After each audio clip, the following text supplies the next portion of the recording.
నమస్తే, welcome to yo-yo TV. 2019 ఆంధ్రప్రదేశ్లో జరుగుతున్నటువంటి ఎన్నికల సందర్భంగా యోయో టీవీ అన్ని నియోజకవర్గాలకి, అన్ని జిల్లాలకు పర్యటించి ప్రజల యొక్క అభిప్రాయాన్ని సేకరిస్తుంది. ఎవరు ఈ రాష్ట్రానికి కాబోయే ముఖ్యమంత్రి, నియోజకవర్గాల వారీగా ఎవరు ఎమ్మెల్యేలు కాబోతున్నారు అనేది పనిలో భాగంగా మనం ఇప్పుడు కృష్ణా జిల్లా మైలవరం నియోజకవర్గంలో ఉన్నాం. ఇక్కడ ఎవరు ఎమ్మెల్యే కాబోతున్నారు, ఈ నియోజకవర్గానికి సంబంధించి, రాష్ట్రానికి సంబంధించి ఎవరు ముఖ్యమంత్రి కాబోతున్నారు అనేది ఇక్కడ ప్రజల యొక్క అభిప్రాయం తెలుసుకుందాం. మీరు నాతో పాటు వచ్చేయండి. బ్రదర్, మీ పేరు? ఉమ్మడిశెట్టి సురేష్ అండి. సురేష్ గారు, 2019 ఆంధ్రప్రదేశ్ ఎలక్షన్స్ వచ్చేసాయి. ప్రధానంగా చూసుకుంటే అన్ని పార్టీలు తలపడుతున్నప్పుడు కూడా ప్రధానంగా 3 పార్టీలకు బాగా గట్టి పోటీ ఉండే అవకాశం కనపడుతుంది. ఫైనల్గా ఏ పార్టీ ఈ రాష్ట్రానికి అధికారంలోకి వచ్చే అవకాశం కనపడుతుంది, ఎవరు ముఖ్యమంత్రి అయ్యే అవకాశం కనపడుతుంది, ఎవరు ముఖ్యమంత్రి అయితే బాగుంటుందని మీరు అనుకుంటున్నారు? నేను జగన్ అయితే బాగుంటుంది అనుకుంటున్నాను. ఎందుకు జగన్ అయితే బాగుంటుంది? ఆల్రెడీ చంద్రబాబు నాయుడు చూసాం కదా, ఆయన కూడా ఒక అవకాశం ఇద్దామని జగన్కి. అంటే ఈ 5 ఏళ్లలో చంద్రబాబు నాయుడు ఎటువంటి అభివృద్ధి చేయలేదు చేసాడు, ఏదో పై వరకు తప్ప ప్రజల వరకు అయితే చేరలేదు అభివృద్ధి. ఆయన పెట్టే సంక్షేమ పథకాలు ఏమి మీకు కొన్ని వస్తున్నాయి, కొన్ని అందట్లేదు. ఏదైనా సరే జన్మభూమి కమిటీ ఓకే చేస్తేనే అవి అంటున్నారు. ఆ జన్మభూమి కమిటీ వాళ్ళు నచ్చిన వాళ్ళు ఓకే చేసుకుంటారు, అంతే తప్ప మామూలు చేయరు కదా. అది అందుతలే అంటలేదు, కొన్ని అందుతున్నాయి. కానీ కొన్ని ఏంటంటే కొన్ని గ్రామ స్థాయి నాయకులు వచ్చేపాటికి కొన్ని పథకాలు ఆగిపోతున్నాయి. 5 ఏళ్లలో పూర్తి స్థాయిలో అందలేదని మీరు అనుకుంటున్నారు? అంది లబ్ధి వరకు అందిని, వాళ్ళ సొంత మనుషులు వాళ్ళు చేసుకునే వరకు అంది తప్ప పూర్తిగా అయితే అందలేదు. ఓకే సార్, మరి ఈసారి ఎవరు ముఖ్యమంత్రి అయితే బాగుంటుందని మీరు అనుకుంటున్నారు? మేమైతే అంటే మార్పు అందరు కోరుకుంటున్నారు కదా, జగన్ అయితే బాగుంటుంది అనుకుంటున్నాం.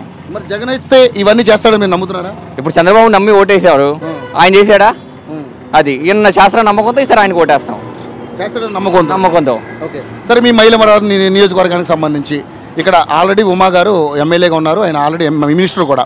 ఎలా ఉంది అంటే ఈ 4.5 ఏళ్లలో ఇక్కడ ఎటువంటి అభివృద్ధి జరిగింది? ఇక్కడ అభివృద్ధి జరిగింది అంటే జరగలేదని చెప్పాలి. ఎందుకని? ఉమా అంటే 10 సంవత్సరాల నుంచి ఎమ్మెల్యేగా అక్కడ ఉన్నారండి. నాకు చేసింది అయితే ఏమీ లేదు కనపడతలే, కానీ పైకి ప్రచారం మాత్రం చేసినట్టు కనపడుతుంది అంతే. అది మరి ఈసారి ఎవరు ఎమ్మెల్యే అయితే బాగుంటుంది అనుకుంటున్నారు? ఈసారి కేపీ అయితే బాగుంటుంది అనుకుంటున్నాం మేము. కృష్ణప్రసాద్ గారు. ఓకే, టోటల్గా చెప్పండి, రాష్ట్రానికి ఎవరు ముఖ్యమంత్రి అయితే బాగుంటుంది, మీ నియోజకవర్గానికి ఎవరు ఎమ్మెల్యే అయితే బాగుంటుంది మీరు అనుకుంటున్నారు? జగన్ అవ్వాలని కోరుకుంటున్నాం. మా 10 సంవత్సరాల నుంచి ఉమాని చూస్తున్నాం కదా, ఈసారి కొత్త వాళ్ళకి అవకాశం ఇస్తే బాగుంటుంది అనుకుంటున్నాం. సరే, మీరు ఏ పార్టీకి మద్దతు ఇచ్చే అవకాశం ఉంది? నేను వైసీపీకి ఇస్తానండి. వైసీపీకి వేస్తా ఈసారి ఓటు పక్కా. బ్రదర్, మీ పేరు? నా పేరు వెంకటేష్ అండి. వెంకటేష్ గారు, ఇప్పుడు చూస్తున్నారు యువత మీరంతా కూడాను, ఇప్పుడున్నటువంటి సిచ్యువేషన్లో ఈ 2019 ఎలక్షన్స్లో, ఆంధ్రప్రదేశ్లో జరుగుతున్నటువంటి ఎలక్షన్స్లో ప్రధానంగా అన్ని పార్టీలు పోటీ పడుతున్నప్పటికీ ఫైనల్గా ఏదో ఒక పార్టీ అధికారంలో రావాలి. ఆ పార్టీ ఏదని మీరు అనుకుంటున్నారు? ఎవరు ఈ రాష్ట్రానికి ముఖ్యమంత్రి అయితే బాగుంటుందని మీరు అనుకుంటున్నారు? నాకు జగన్ అండ్ పవన్ కళ్యాణ్ కలిసి గవర్నమెంట్ ఫామ్ చేస్తే బాగుంటుంది అనిపిస్తుంది. జగన్ పవన్ కళ్యాణ్ కలిసి డెఫినెట్లీ అది జరుగుతుంటారా? మన ఏపీ ఎన్నికల్లో త్రిముఖ పోటీ ఉంటుంది, ఎవరికి మెజార్టీ వస్తుందని నేను చెప్పలేనండి. ఓకే, ముగ్గురు ఈక్వల్గా వస్తారు. పవన్ కళ్యాణ్ కీ రోల్ పోషిస్తాడు, అతను వెళ్ళి జగన్కి సపోర్ట్ ఇస్తే బాగుంటుంది. 2 యువ నాయకులు కలిసి, 2 యువ నాయకులు కలిసి గవర్నమెంట్ ఫామ్ చేస్తే బాగుంటుంది అనుకుంటున్నాను నేను. జగన్ పవన్ కళ్యాణ్ కలిసి గవర్నమెంట్ ఫామ్ చేస్తే బాగుంటుంది. డెఫినెట్లీ అది జరిగే అవకాశం ఉందంటారా? డెఫినెట్లీ ఉందండి. జగన్ వచ్చేపాటికి ఫుల్ మెజార్టీ వస్తుందని నేను చెప్పను, చంద్రబాబుకి ఫుల్ మెజార్టీ రాదు. వీళ్ళిద్దరి మధ్యలో పవన్ కళ్యాణ్ కొత్తగా వచ్చాడు, జనంలో చాలా బాగా వెళ్తున్నాడు కాబట్టి అతను కూడా ఒక కీ రోల్ పోషిస్తాడు. ఆ కీ రోల్ అనేది జగన్కి సపోర్టింగ్గా ఉంటే ఈ ఆంధ్రప్రదేశ్ రాష్ట్రం చాలా బాగుంటుంది. అది నా అభిప్రాయం. సరే, ఓకే. మరి ఇంత సీనియారిటీ ఉన్నటువంటి చంద్రబాబు నాయుడు గారు ఈ 5 సంవత్సరాల్లో మీ అంటే ఆంధ్రప్రదేశ్కి సంబంధించి ఎటువంటి అభివృద్ధి చేశారని మీరు అనుకోవట్లేదా? డెఫినెట్లీ చంద్రబాబు నాయుడు కొంచెం డెవలప్మెంట్ కనపడింది. చంద్రబాబు నాయుడు ఒక్కడే ఉంటే సరిపోదు, ఒక టీం అనేది పటిష్టంగా ఉంటే గవర్నమెంట్ బాగుంటుంది. ఆయన వరకు ఆయన చెప్పుకుంటూ వెళ్ళాడు, కొంతమంది నాయకుల వల్ల కొంచెం డెవలప్ అనేది అవ్వలేదు, దోపిడీ రాజ్యం అయిపోయింది. ఆయన ఒక్కడే ఏం చేయలేడు కదా, ఆయన టీం అంతా బాగుంటుంటే డెఫినెట్లీ అభివృద్ధి అనేది కనబడేది. ఆ టీం అనేది బాగాలేదు, ఆయన టీం అనేది, అది మెయిన్ కారణం. అంటే ఇప్పుడు ఆ టీం బాగోలేదు, ఈసారి కొత్త వాళ్ళకి అవకాశం ఇస్తే బాగుంటుందని మీరు అనుకుంటున్నారు. సరే, ఇప్పుడు మీ నియోజకవర్గానికి సంబంధించి, మైలవరం నియోజకవర్గానికి సంబంధించి గత 4.5 ఏళ్ళుగా ఇక్కడ ఉమా గారు ఎమ్మెల్యేగా అండ్ మినిస్టర్గా కూడా ఉన్నారు. ఎలా ఉంది ఇక్కడ సిచ్యువేషన్? అంటే ఇక్కడ ఉన్నటువంటి పరిస్థితులు, నీళ్ళ విషయంలో కానీ, రోడ్ల విషయంలో కానీ, మౌలిక సదుపాయాలు ఎలా అనిపించినాయి? బాగా డెవలప్ అయిందా లేదా? పర్లేదు, బట్ మైలవరం నియోజకవర్గం అందరు ప్రజలు కూడా మన 2 ఇయర్స్ ఎన్నికల్లో కూడా మన ఉమా గారిని చూసాము. అందరూ కూడా జగన్ రావాలి, జగన్ వస్తే, అలాగే కేపీ గారు వస్తే బాగుంటుందని అందరూ అనుకుంటున్నారు. కృష్ణప్రసాద్ గారు ఆయనకే మెజారిటీ వస్తుందని నేను అనుకుంటున్నాను. ఈసారి వాళ్ళిద్దరి మధ్య టఫ్ పోటీ ఉండే అవకాశం ఉందా? డెఫినెట్లీ అండి. ఫైనల్గా ఇక్కడ ఎమ్మెల్యేగా ఎవరు గెలిచే అవకాశం ఉంది? నేనైతే పలానా వ్యక్తి వస్తానని చెప్పలేను. ఇద్దరికి చాలా టఫ్ ఫైట్ ఉంటుంది. ఎవరు వస్తారనేది మనం వెయిట్ చేయాల్సింది. ఫైనల్గా రాష్ట్రానికి ముఖ్యమంత్రి ఎవరైతే బాగుంటుంది అనుకుంటారు? జగన్ అయితే బాగుంటుంది. జగన్ పవన్ ఇద్దరైతే బాగుంటుంది నా అభిప్రాయం. ఇద్దరు ముఖ్యమంత్రి సాధ్యం కాని విషయం కదా? డెఫినెట్ అంటే సాధ్యం కాదు. నీ ఫుల్ మెజార్టీ జగన్కి వస్తుందని నేను అయితే చెప్పట్లేదు. ఫుల్ మెజార్టీ జగన్కి రాదు, చంద్రబాబు నాయుడుకి రాదు, పవన్ కళ్యాణ్కి రాదు. పవన్ కళ్యాణ్కి +30+ ఓట్లు వస్తే అతను కీ రోల్ పోషిస్తాడు. గవర్నమెంట్ మాత్రం శాసించేది మాత్రం పవన్ కళ్యాణ్ అయితే పక్కా రాసుకోండి. అంతే, పక్కా రాసుకోండి. నా ఓటు అయితే నేనైతే జగన్కే వేస్తాను. ఇక్కడ ఉన్న అభివృద్ధి ప్రకారం కృష్ణప్రసాద్ గారికి ఒక ఛాన్స్ ఇచ్చి చూడాలి కాబట్టి డెఫినెట్లీ నా ఓట్లు కృష్ణప్రసాద్ గారికి వేస్తాను. పుట్లూరు వరప్రసాద్ గారికి నా ఎంపీ సీట్ వేస్తాను. అక్క మీ పేరు? నా పేరు షేక్ తాహెరా. షేక్ తాహెరా గారు, చూస్తున్నారు మీరు 2019 ఎలక్షన్స్ వచ్చేసినాయి. అందరూ కూడా హోరాహోరీగా పోటీ పడే అవకాశం కనపడుతుంది. ఫైనల్గా ఆంధ్రప్రదేశ్ రాష్ట్రానికి ఎవరు ముఖ్యమంత్రి అయితే బాగుంటుంది అనుకుంటున్నారు? చంద్రబాబు నాయుడు. ఎందుకు చంద్రబాబు నాయుడు? ఆయన మంచి పనులు చేశారు. పేదవాళ్ళకి మంచి సాయం అందిని, స్థలాలు లేని వాళ్ళకి స్థలాలు ఇచ్చారు. అన్ని మంచి పనులు. మా కొట్లు ఉన్నాయంటే ఉమాగారు మూలాన మేము రోడ్డు మీద అన్నం తింటున్నాము. ఈ రోజుకి మేము బతుకుతున్నాం అంటే ఉమాగారు పుణ్యమే. మా గురించి ఆయన కష్టపడ్డారు. మాకు జంపాల సీతారామయ్య అందుబాటులో ఉన్నారు. ప్రతి మాటకి నిద్రపోయి ఆయన కూడా ఫోన్ చేస్తే అందుబాటులో ఉన్నారు. మాకు మంచి పనులే చేశారు. అదండి. అంటే చంద్రబాబు నాయుడు గారి పనితీరు బాగుంది, ఆయన ముఖ్యమంత్రిగా ఉంటే బాగుంటుంది. వాళ్ళకి మంచిది ఉంది. రైతులు ఏంటంటే ఆయన చేసిన ఈ 4.5 ఏళ్ళు మంచి ఏంటి? వికలాంగులకి కానీ, పింఛన్లకు కానీ, ఇల్లు స్థలాలకి కానీ, పట్టా కాగితాలకి కానీ అన్నీ మంచిగా జరిగింది. మరి జగన్ కూడా ఈసారి జగను చేస్తే తెలిసేది అంతే కదా. ఇప్పుడు ఆయన గెలవలేదు, ఏం చేయలేదు కదా. ఎప్పుడో గెలిచి చేస్తారన్న మాట కాదు, ఇప్పుడు చేశారా లేదా అన్న మాట. మరి అంతేగా, మనకు అన్నం పెట్టేవాళ్ళు కావాలిగా. ఆయన గెలిచిన తర్వాత వచ్చి చెప్పేది. ఇప్పుడు చంద్రబాబు నాయుడు పెట్టినటువంటి సంక్షేమ పథకాలు మీకేమైనా లబ్ధి చెందిందా? మాకేమొస్తున్నాయి అంటే డోక్రా మహిళలకి ఇస్తున్నారు. ఇచ్చారు, పసుపు కుంకుమ కింద ఇచ్చారు, 3000 ఇచ్చారు, రుణమాఫీ చేశారు. అన్ని మంచిగా జరుగుతున్నాయి. సరే, మీ నియోజకవర్గానికి సంబంధించి మాట్లాడుకుందాం. ఇప్పుడు ఈ మైలవరం నియోజకవర్గానికి సంబంధించి ఉమా గారు ఇక్కడ ఎమ్మెల్యేగా, మినిస్టర్గా కూడా ఉన్నారు. ఎలా ఉంది ఈ 4.5 ఏళ్ళ పనితీరు? సూపర్గా ఉంది, ఏం డౌట్ లేదు.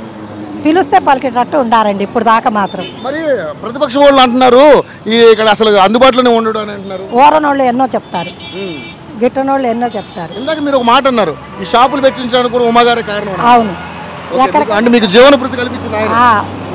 బుల్డేజర్లు వచ్చినాయి, మాకే నాయకుడు పట్టించుకోవాలా. మేము ఏడుస్తా వెళ్ళాం. సీతారామయ్య గారు లుంగి మీద వచ్చారు. వచ్చి ఉమాగారి దగ్గర 5-6 సార్లు, హైవే రోడ్ ఆయన దగ్గర 10 సార్లు తీసుకెళ్లారు. మా అమ్మటి ఉమాగారు కూడా వచ్చారు. ఈ రోజు షాపులు ఉన్నాయంటే ఆయన పుణ్యమే. అది మేము బతుకుతున్నామంటే ఆయన పుణ్యమే. మాకు ఆస్తి అంతస్తులు ఏం లేవు, మా రెక్కల కష్టమే మాకు. కాకపోతే ఈ షాపులు ఉన్నాయంటే కట్టిస్తానన్నారు. ఇంతవరకు ఉన్నాయంటే ఉమా మూలాన్ని. మాకు అందుబాటులో సీతారామయ్య గారు ఉన్నారు. అది ఫైనల్గా చెప్పండి అక్క, మీకు మీ ఓటు అంటే ఎవరికి అయిపోతున్నారు? రాష్ట్రానికి ఎవరు ముఖ్యమంత్రి అయితే? తెలుగుదేశం అంతే. అంతే. అమ్మ మీ పేరు? శ్రావణి. శ్రావణి గారు ఏం చేస్తున్నారు? MBBS. ఓ MBBS అయిపోయిందా? కంప్లీట్ అయిపోయిందా? కంప్లీట్ అయిపోయింది. రైట్ రా. మీరు MBBS చదువుతున్నారు, మీకు చాలా తెలిసే ఉంటుంది. 2019 ఆంధ్రప్రదేశ్లో ఎలక్షన్స్ వచ్చేసాయి. అన్ని పార్టీలు హోరాహోరీగా తలపడుతున్నాయి.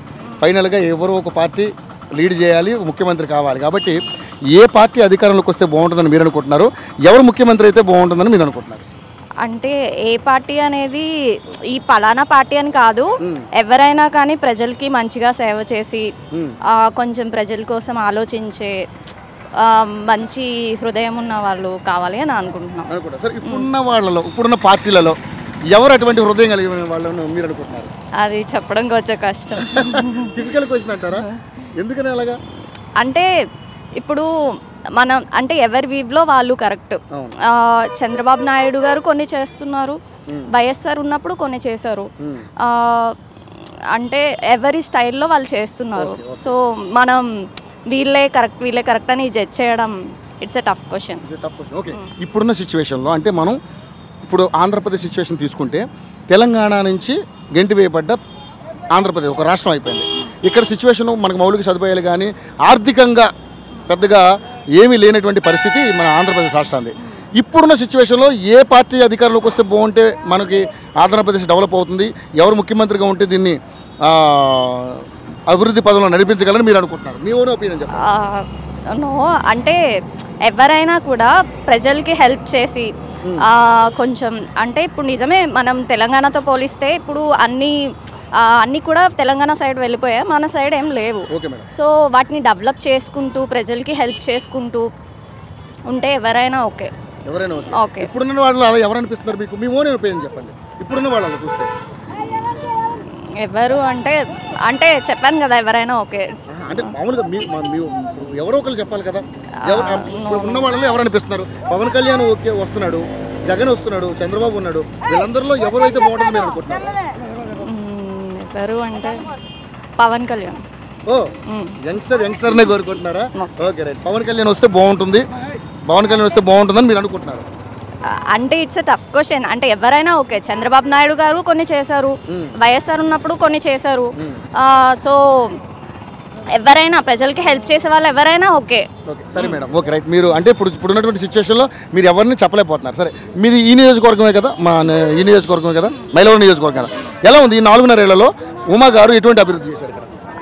ఉమా గారు మంచిగా చేశారు, బాగానే చేశారు. అంటే వాటర్ ఫెసిలిటీ కానీ మొత్తం ఇప్పుడు విజయవాడ అంతా డెవలప్ అవుతుంది కదా, ఫ్లైఓవర్ కట్టించారు, అంతా మంచిగా ఉంది. ఉమా గారు చాలా డెవలప్ చేశారు, ఇంతకు ముందు కన్నా కూడా బాగా చేశారు. అవన్నీ నాకు తెలియదండి. అయ్యో ఇంకా నేను ఏం డిసైడ్ అవ్వలేదు. హలో, మిమ్మల్ని ఫిలిం సెలబ్రిటీస్ రియల్ స్టోరీస్ ఏంటో తెలుసుకోవాలనుందా? లేటెస్ట్ గా రిలీజ్ అయ్యే మూవీ రివ్యూస్ నేను చెప్తే వినాలనుందా? ఇంకెందుకు ఆలస్యం, యోయో టీవీని సబ్స్క్రైబ్ చేసుకోండి. అలాగే మర్చిపోకుండా యోయో టీవీ యాప్ ని కూడా డౌన్లోడ్ చేసుకోండి.